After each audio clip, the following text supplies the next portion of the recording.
Welcome to our MBTI feedback demonstration. During your qualification training, you will experience an MBTI feedback and get a chance to practice giving feedback yourself.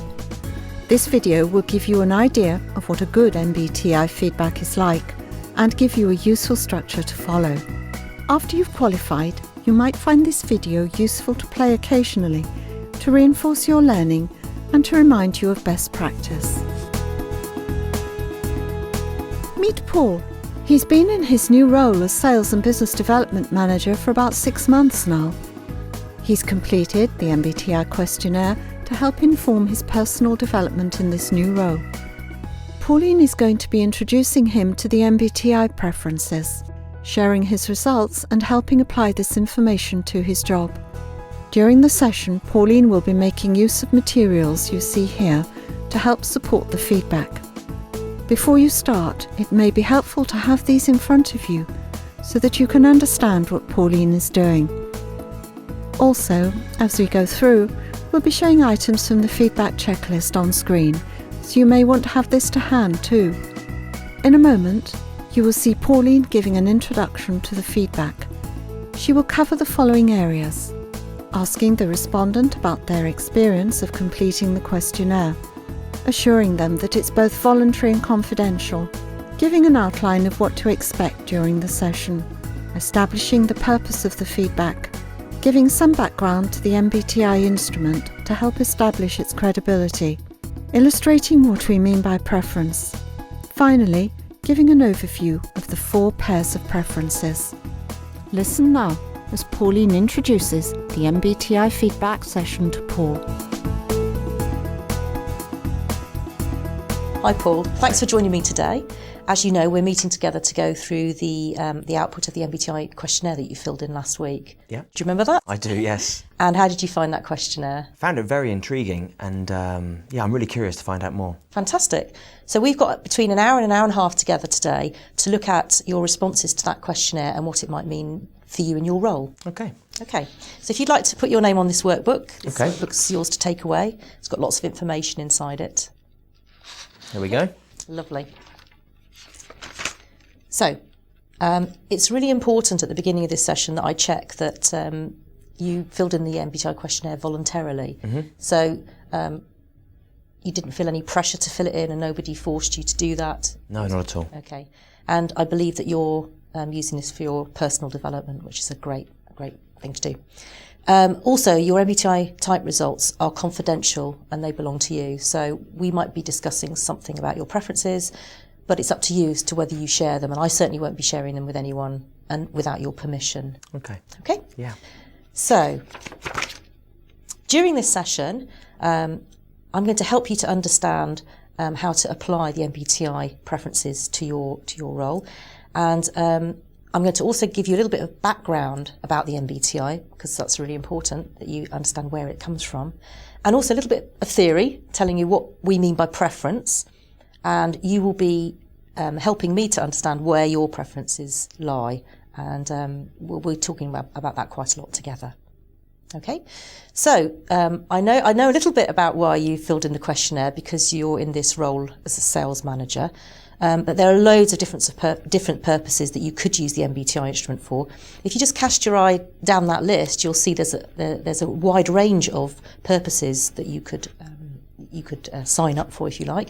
I wonder if you could just tick a few to see what actually feels best for you now, specifically for your situation. Okay.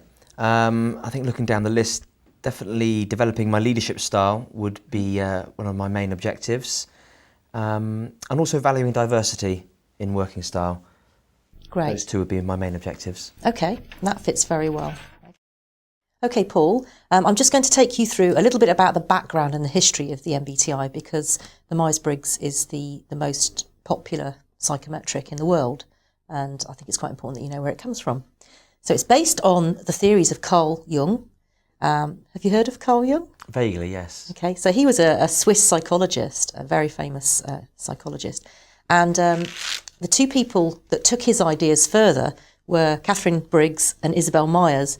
This is the mother, Catherine Briggs, and Isabel Myers was the daughter. And they were Americans, and they were housewives, but they were really interested in psychology. And they taught themselves a lot about psychology in order to develop the questionnaire.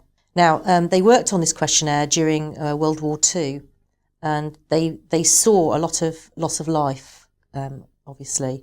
And they thought that if they could get people to really understand each other better, then there would be no more world wars. So they had this inspiration to develop the questionnaire to make things better. Okay.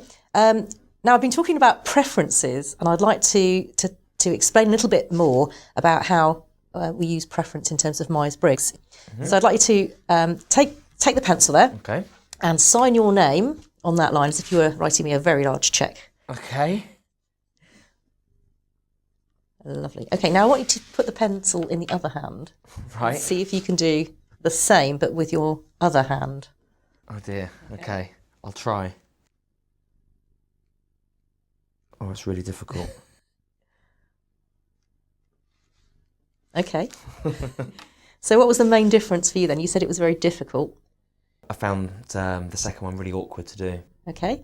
And was there a difference in the amount of effort or energy that you had to use? Definitely a lot more effort on the second one. Okay. But you've managed to sign there. I can read that it's your signature, just about.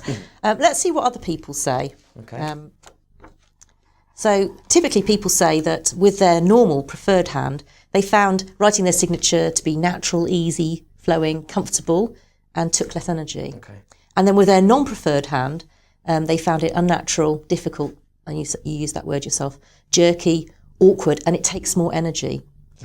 Now, would you say if you were to practice using your left hand that you would actually be able to do it more easily? I'd like to think so, yeah, with a bit more practice. A lot more practice. Yes. So I know you play football, Paul. If you were to, let's say, injure your right hand playing football, fell over, and you had it in a sling, and you had to use your left hand to sign cheques or to do your signature, do you think that would become more easy for you with practice? Oh, definitely, yeah. And it probably would look a lot better as well. I hope so.